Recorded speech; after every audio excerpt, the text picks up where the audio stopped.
The topics that we cover in this particular series are the ones which are appearing in daily newspapers, how they can be beneficial for you to increase your knowledge, plus understand the topic and use these in any answer or any discussions or any other interview. We will start today's topics with what is marine cloud brightening. Marine cloud brightening is being seen as one of the steps to fight the climate change and the effect where the planet is becoming warmer. So what is this technique? Part of Geography section 1. So we will be dealing with it. Then comes the Election Commission's options for repolls and adjournment of the polls. What is the role, how it is being done? We will deal with it in GS2. Does a rise in the savings also cause investment growth? We will deal with it in GS3. Certain times, actually, some savings, when in an economy the savings are increased, does it give a commensurate rise to the growth in the investment rate? We will understand. Then comes what are the unclassed forests. There was a report about the unclassed forest, so we will see what is this. Then comes rise in the personal income tax and indirect taxes and fall in the corporate taxes. How it affects the society and what is the overall policy formulation options. We will deal with it in GS1 and 3. So the first topic. When we talk about the marine cloud brightening, with global warming currently standing at approximately 1.2 degrees centigrade since pre-industrial times, climate change is now becoming a global issue. So marine cloud brightening is one of the proposed method to tackle warming through injecting. So what we do, we inject, aerosols into marine clouds, and what we seek to achieve, we seek to achieve the enhanced reflectivity and thereby planetary albedo. So by doing this one, what we are doing is we are trying that the amount of radiation that goes back into the space after reflection from the clouds itself, it increases and the penetration towards the earth is lesser. So the global warming actually can be controlled to a particular level. So we are also trying to enhance the reflectivity and planetary albedo. However, because it is unclear how aerosols influence clouds, especially like cloud cover, both climate projections and the effectiveness of marine cloud brightening remain uncertain. We use satellite observations of volcanic eruptions to quantify the aerosol fingerprint. So this is the particular method. Now, when we talk about this particular issue, so one of the several, so this marine cloud brightening that is called MCB is one of the several solar radiation methods and one of the geoengineering ideas that involves the production of a global cooling to compensate for the warming that is associated with continuing fossil fuel burning.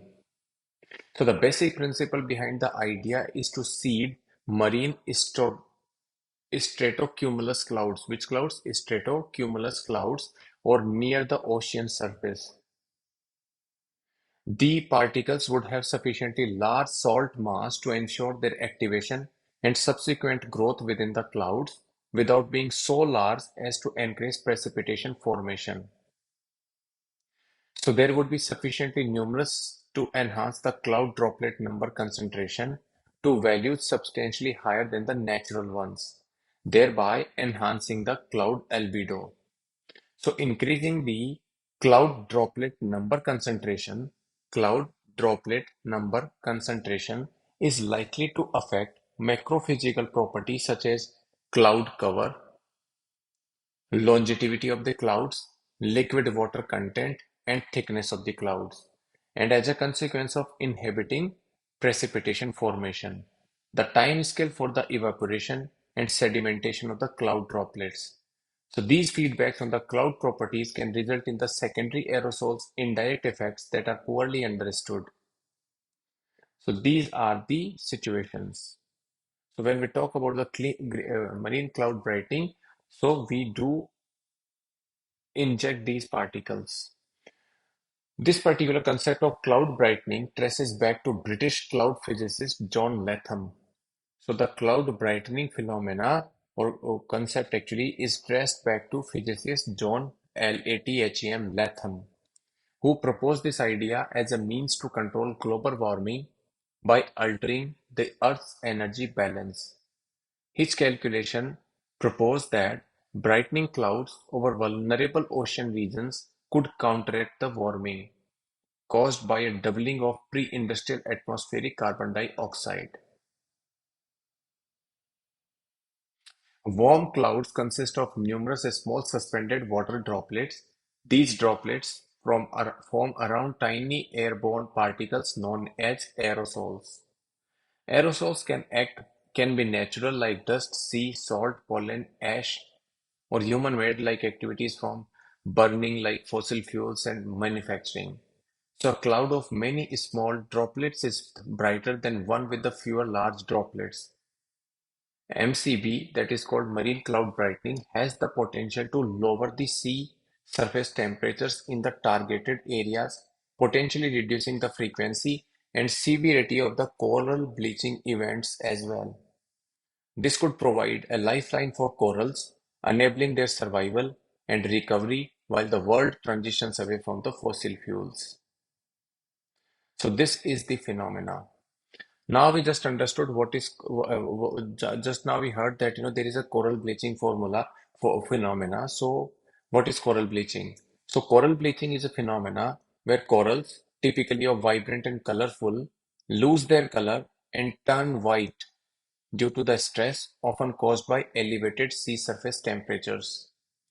This occurs when the corals explain the symbiotic algae. So corals always live in the symbiotic relationship with algae. So when corals expel their algae, living within their tissues, which provide them the nutrient and color. So what the algae gives? Algae provides actually nutrient and color to the corals. So coral bleaching weakens the corals, make them more susceptible to disease, and it can lead to their death if the stress continues. So coming back to the marine cloud brightening is in the early stages of research and development, and it requires additional studies to assess its feasibility. It is essential to recognize that marine cloud brightening is not a standalone solution, but a potentially complementary measure. So these are the things actually that we should consider. Then comes the second topic, and that is called repolls and adjournments. When we talk about the repolls, Election Commission of India on April 19 declared on April 19 voting void in 11 Manipuri constituencies and 8 in Arunachal Pradesh constituencies. Repolls were conducted on April 22nd and April 24th respectively. After the death of a candidate on April 9, polls were adjourned in Madhya Pradesh Betul Lok Sabha constituency. Voting will now take place on May 7 instead of 26th of April as originally planned in that Betul constituency. So when we talk about it, India's election laws provide a framework for handling situations in which the normal polling process is disrupted. When we talk about under Section 58, fresh poll in the case of destruction, etc. of the ballot boxes of Representation of People's Act. So Section 58 of the Representation of People Act, the Election Commission of India can declare the voting at a polling station void if, number one, an unauthorized person has unlawfully taken away the EVM. Any EVM has been accidentally or intentionally destroyed or lost or damaged or tampered with. A mechanical failure that develops in an electoral voting machine during the recording of the votes. So in such cases, the returning officer immediately informs the Election Commission of India and the Chief Electoral Officer of the state about the relevant facts, after considering which the ECI can declare the poll void and formally fix the date for a new poll. Contesting candidates are informed in writing, and a notice is posted in public places, along with an announcement by the beat of a drum to inform the voters that the voting has been adjourned. All voters are allowed to vote in the fresh poll, and their left middle finger is inked. So the left middle finger actually instead of the left first finger is or index finger is inked to distinguish between the mark made during the original poll. Then we talk about what is booth capturing. So booth capturing is defined under section 135 of the Representation of Peoples Act of 1951, and it includes all or any of the following activities.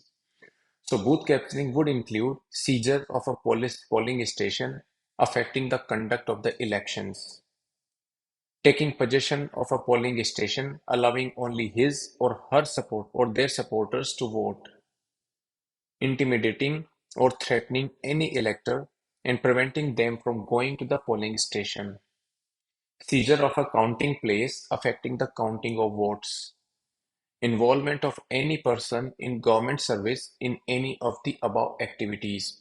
So these five activities are called actually the booth capturing incidents.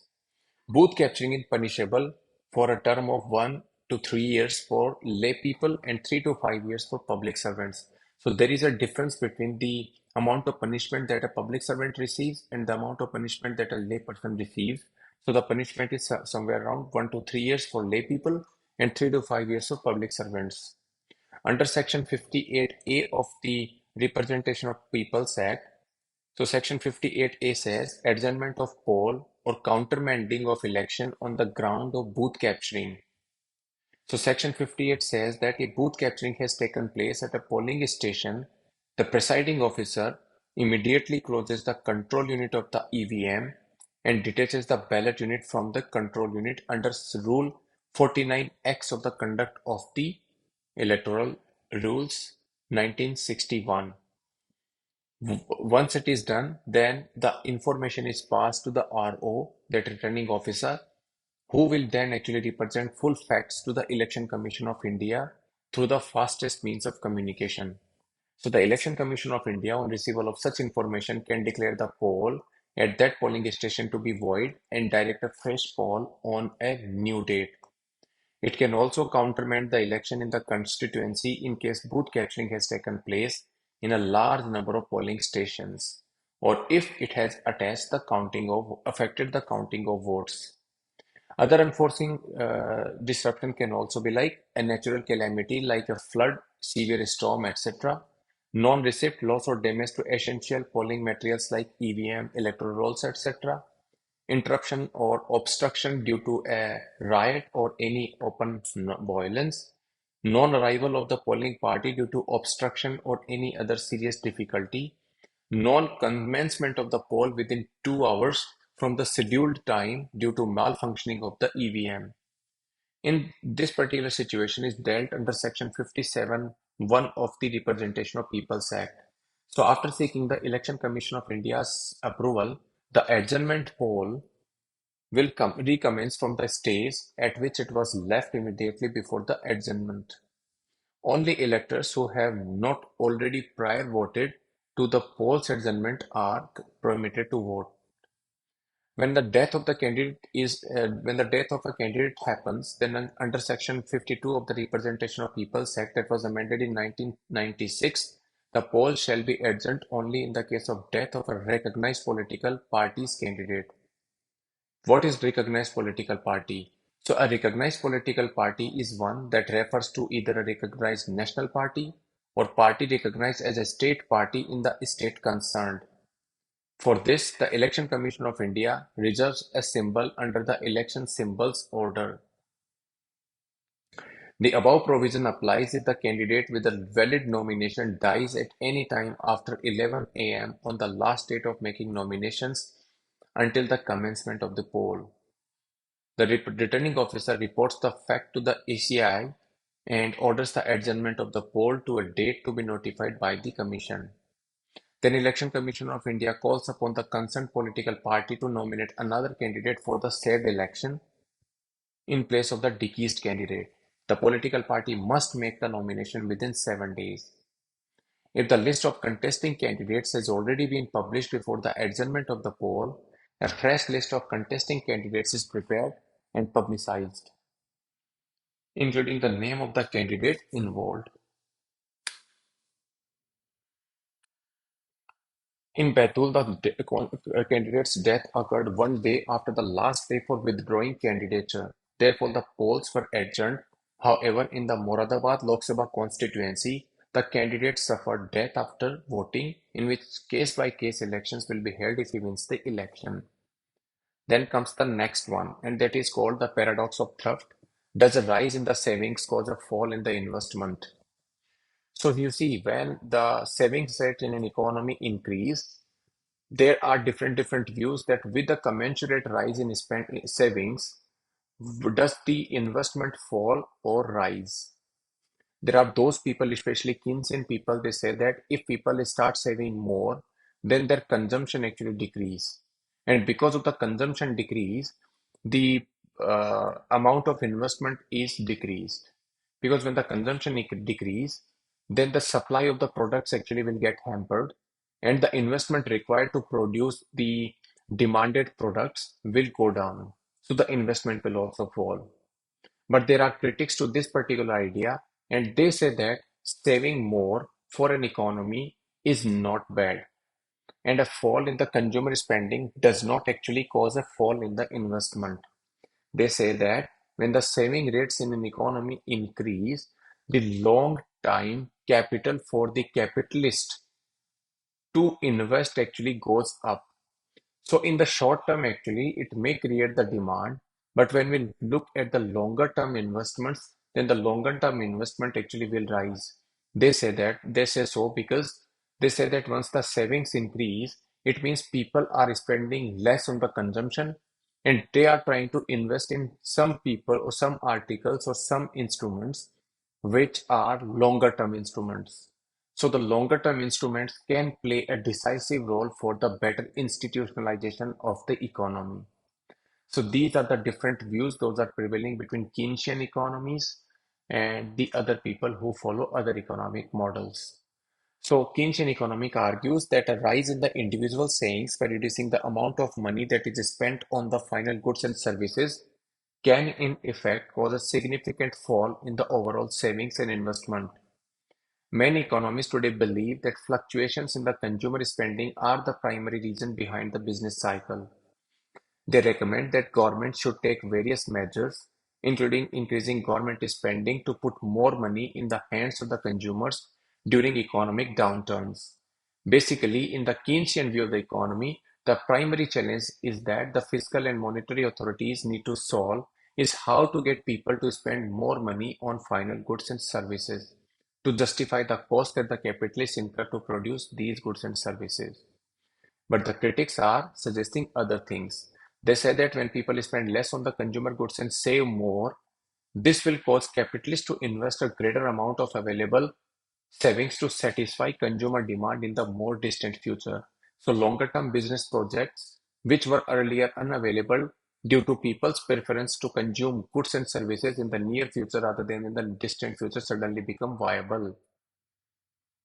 Then comes the fourth one. Why are the unclassed forests missing?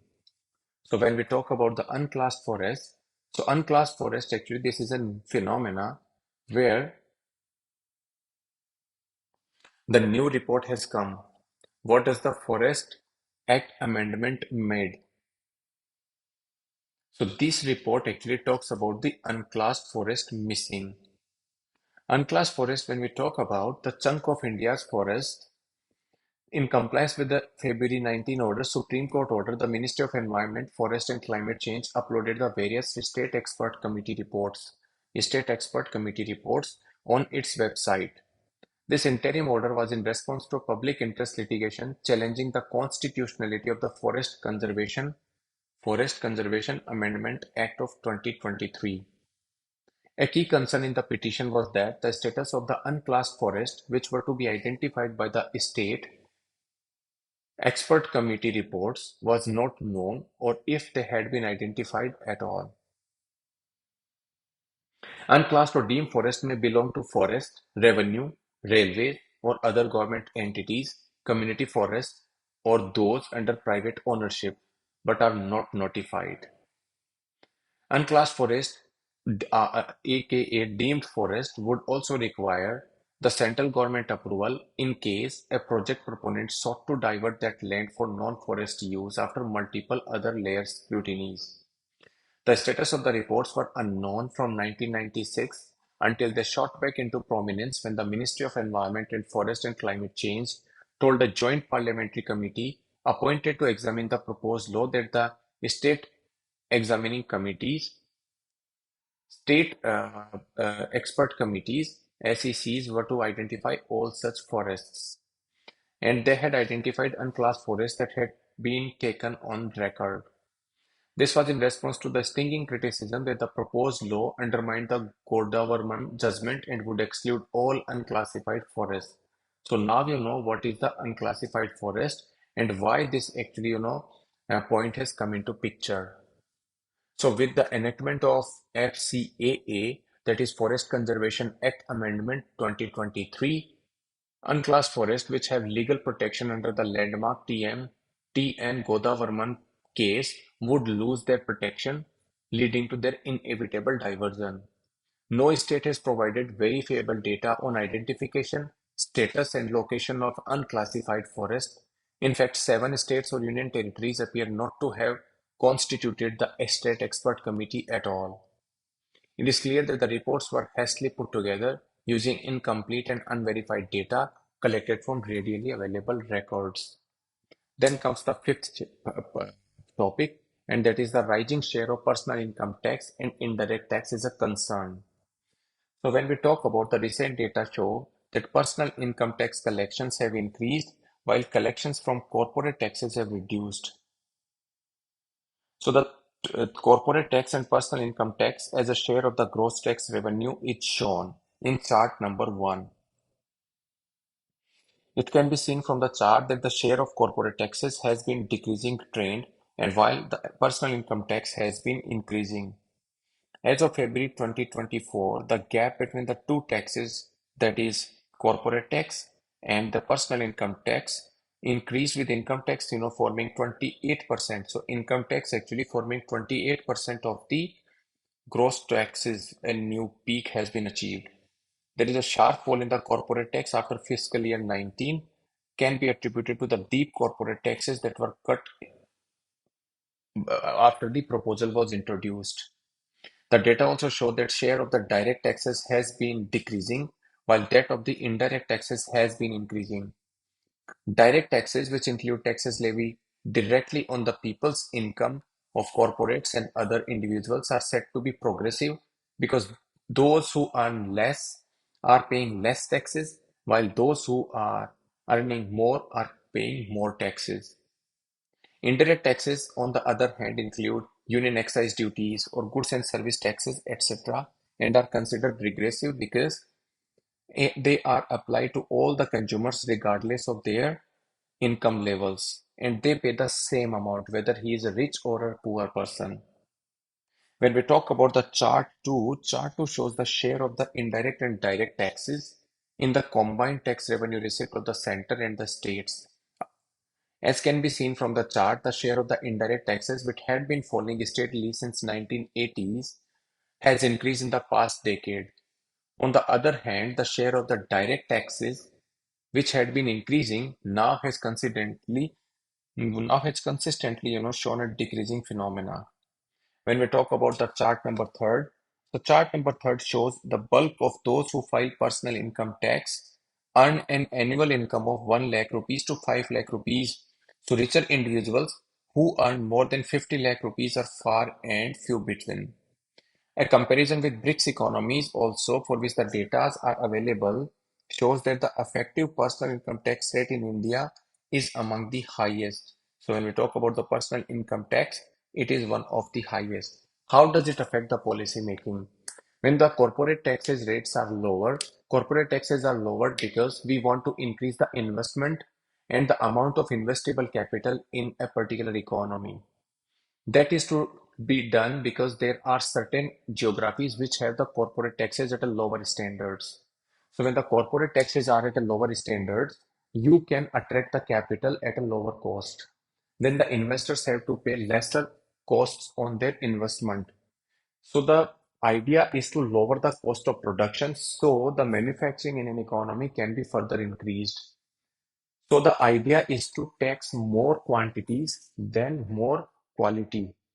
Means more people should be or more corporations should be brought into the domain of taxation rather than actually making sure that only few of the corporates invest and contribute to the taxable economy. The rise in personal income tax is also not a good news because then the consumption of the goods and services by the people will get affected.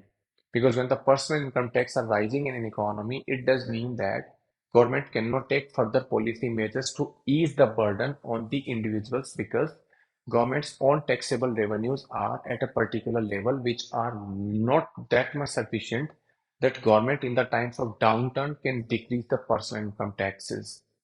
As you know, when the economy is on a downturn, when any economy is on a downturn, then the first steps or among the first steps the states take is they reduce the personal income tax. So the consumption of the or the amount of money that is for the consumptions is available with the people will get increased and people will go and chase more goods and services. Once they start chasing more goods and services, actually there will be more production in an economy. So these are the income taxes, corporate taxes, and indirect taxes contribution to the economy and how does it affect the economy and society. Thank you for listening to us. If you feel that we were able to deliver some quality content, then you please like and share our button. Thank you. For more such videos, you can like the button and subscribe the channel. Thank you.